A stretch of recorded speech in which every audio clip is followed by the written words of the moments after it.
that saith unto me, Lord, Lord, shall enter into the kingdom of heaven, but he that doeth the will of my Father which is in heaven. Sa Tagalog, mga kapatid, hindi ang bawat nagsasabi sa akin, Panginoon, Panginoon ay papasok sa karya ng langit, kundi ang gumaganap ng kalooban ng aking Ama na nasa langit.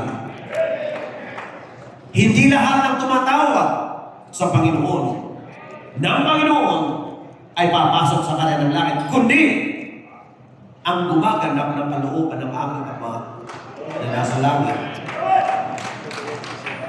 Another verse in Ephesians chapter 5 verse 17, wherefore be ye not unwise, but understanding what the will of the Lord is. Kaya huwag kayong maging mga mangmang, kundi unawain ninyo kung ano ang kalooban ng Panginoon. Mga kapatid, may kalooban tayo. Amen. May kalooban ng kaaway, pero may kalooban ng Diyos. Sa pagitan ng kalooban ng Diyos at kalooban ng kaaway ay ang ating kalooban. Hindi tayo ng Diyos mapipilit na gumawa ng anumang bagay na labag sa ating kalooban.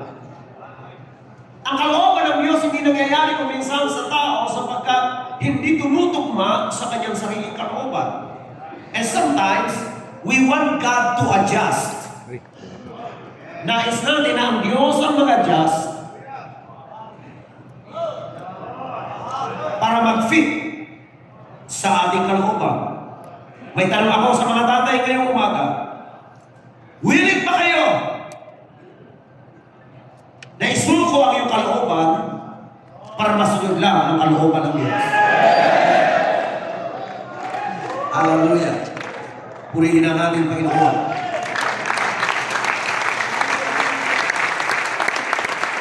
It's just a matter of how we surrender our will to the perfect will of God.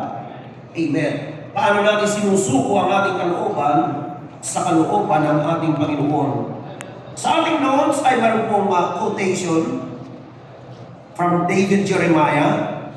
When you follow God's will for your life, you can see how yesterday's events prepared your today's challenges and tomorrow's opportunities. Hallelujah.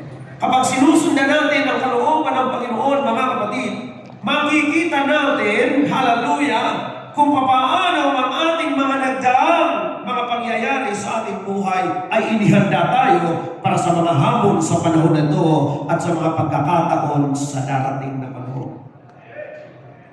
Hallelujah. Hindi ibig sabihin na sumusunod ka sa kalooban ng Panginoon ay wala ng hamon. Amen. Ang landas ng kalooban ng Diyos ay hindi laging madali. Pero ito ang lagi ko sinasabi.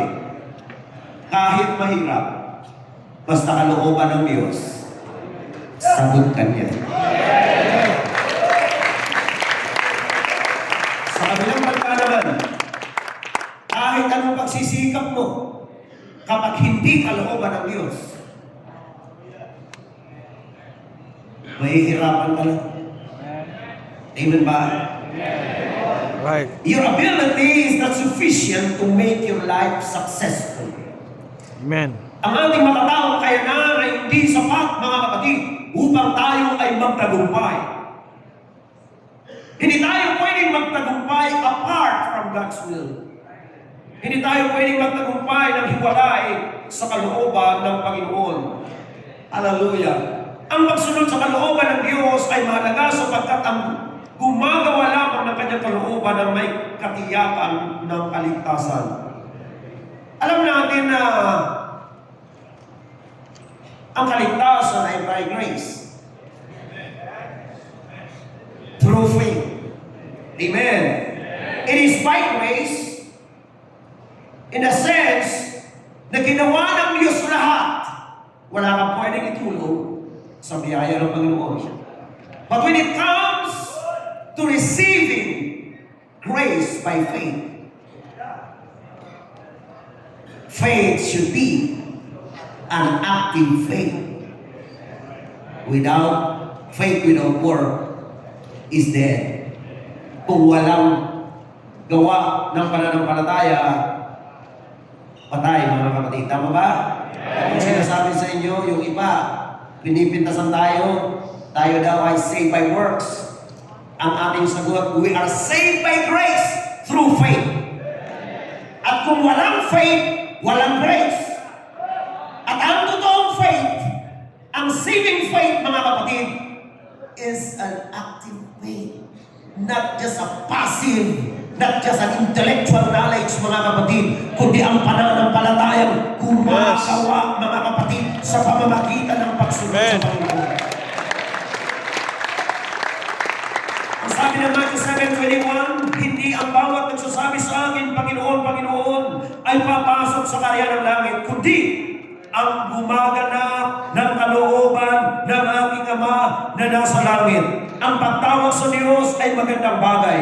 Ngunit kung hanggang tawag lang tayo, mga kapatid, at hindi natin ginaganap ang kalooban ng Panginoon, ang sabi ng Biblia, hindi tayo makakapasok sa kaharian ng langit. Lahat ng tumatawag sa Diyos, magsabing Amen. Amen. Lahat ng masunurin sa Diyos, magsabing Amen. Amen. At humina yan, araw ko rin. Hallelujah. Praise God. At ang sabi ng banal na kasaklatan, sa Hebrews 5:9, ito natin makikita na ang kaligtasan ay nangangailangan ng pagsunod. Amen. At nang siya ay mapaging sakdal, ay siyang gumawa ng walang hanggang kaligtasan ng lahat ng mga nagsisitalima sa Kanya. May walang hanggang kaligtasan para kanino? Para sa lahat ng mga nagsisitalima sa Kanya. Amen. Hallelujah. Kaya yung pagtalima, yung pagsunod ay hindi natin inihihiwalay sa kaligtasang ibinibigay ng ating Panginoong Diyos. Hallelujah. Glory to God. Una na kailangan natin makita ang kalooban ng Panginoon ay kalooban ng Diyos ng tao ay maligtas. Amen ba? Hindi tayo naniniwala na may mga tao, mga kapatid, na talagang itinakda ng mga kapatid sa impyerno na wala na siyang pagkakataong makalapit sa Diyos. We don't believe in unconditional, eternal security. Amen? We believe we are secured in Christ as we abide in Him.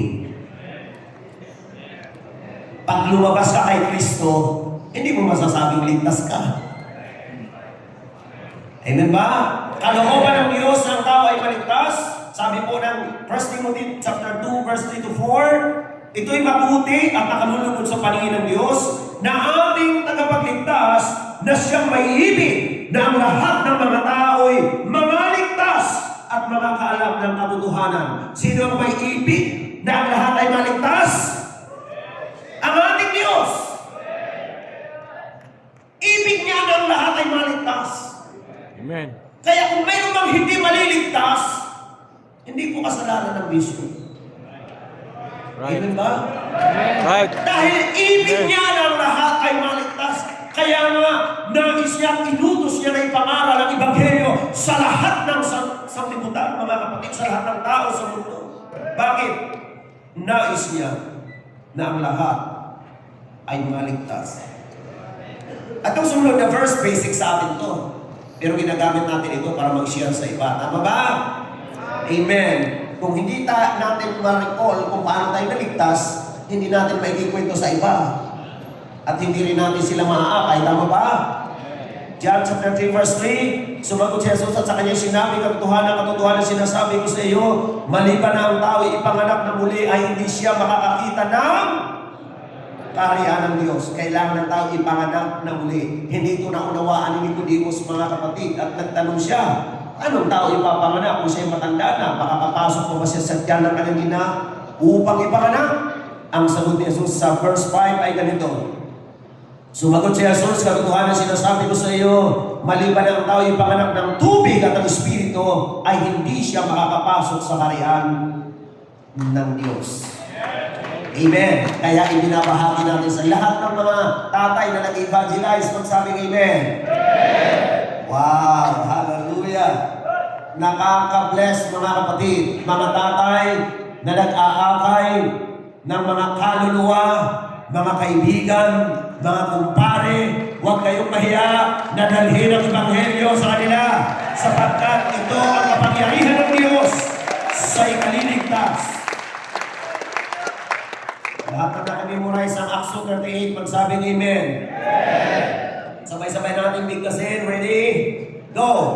At sinabi sa kanila ni Pedro, magagsisi kayo at magbautismo ang bawat isa sa inyo sa pangalan ni Jesucristo sa ikapagpapatawad ng inyong mga kasalanan at tatanggapin ninyo ang kaloob ng Espiritu Santo. Ito ang kaganapan ng kapanganakang muli. Ipinapanganak sa tubig sa pamamagitan ng bautismo, ipinapanganak sa Espiritu sa pamamagitan ng pagtanggap ng banal na Espiritu, mga kapatid. Amen. Praise God.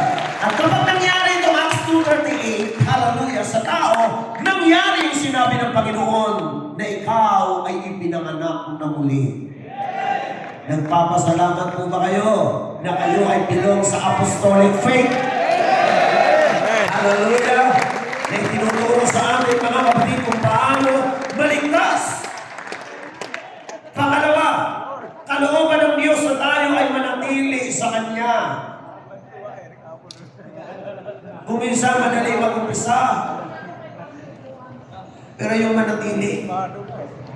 Amen ba? Alam niyo, meron tayong tinatawag na initial salvation. Kapag ikaw ay nagsisi, nabautismo sa pangalan ni Jesus, tumanggap ng banal na Espiritu,